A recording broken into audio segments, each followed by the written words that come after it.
बच्चू कडूंचं महायुतीत स्वागत. शेतकरी दिव्यांगांसाठी बच्चू कडूंचं काम मोठं आहे. मंत्री चंद्रकांत पाटील यांनी ही प्रतिक्रिया दिली. शिवसेनेत काय आणि बीजेपीत काय, ते सगळे मिळून महायुतीत आलेले आहेत.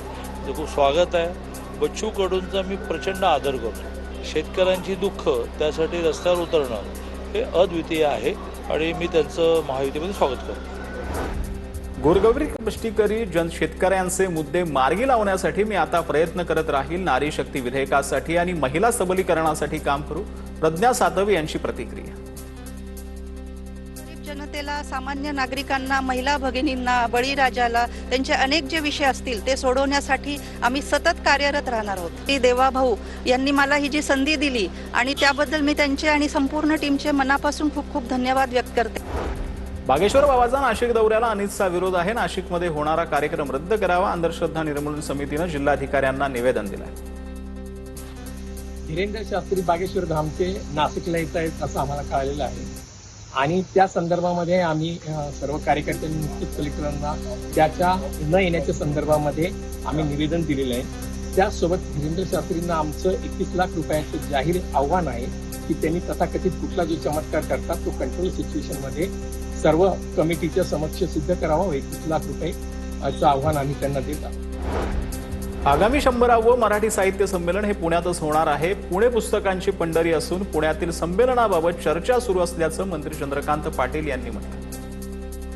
महाराष्ट्र साहित्य परिषदेचे नव्याने निवडून आलेले आणि मोठा विक्रम केलेले ज्यांच्या नेतृत्वाखाली पुण्यामध्ये 100वे साहित्य संमेलन होणारच आहे.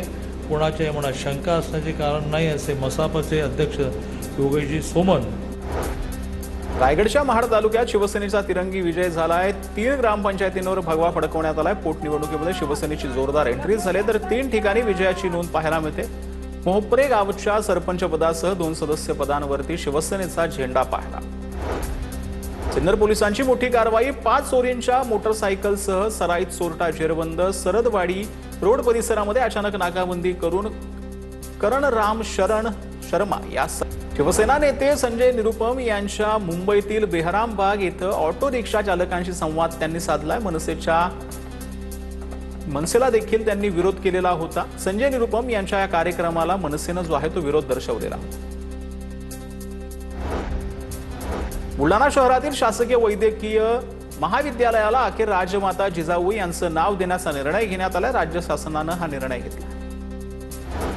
भंडाऱ्यामध्ये उन्हाच्या तडाख्यामध्ये घोड्यांसाठी खास व्यवस्था करण्यात आली. तबेल्यामध्ये कूलर आणि पंखे लावण्यात आले तर घोड्यांच्या गळ्यातही कांदा बांधण्यात आलेला आहे.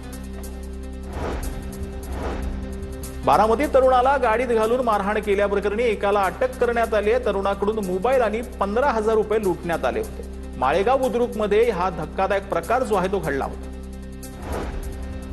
बुलढाण्यातील फूल उत्पादकाला उष्णतेचा फटका बसलाय. मागील 15 दिवसांपासून जिल्ह्याचं तापमान 40 अंशांच्या पुढे आहे.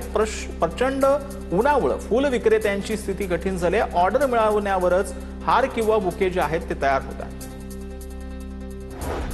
भंडाऱ्यामध्ये तापमानाचा पारा 43 अंशांवर गेला. अनेक रस्त्यांवरील गर्दी कमी झाली. दुपारी घराबाहेर पडणं टाळावं प्रशासनानं हे आवाहन केलेलं आहे. सिंधुदुर्गमध्ये काँग्रेस विरोधात भाजपच्या नारी शक्ती मोर्चाने नारी शक्ती वंदन अधिनियम कायद्याला विरोध करणाऱ्या काँग्रेस पक्षाचा निषेधार्थ आंदोलन पाहायला मिळालं.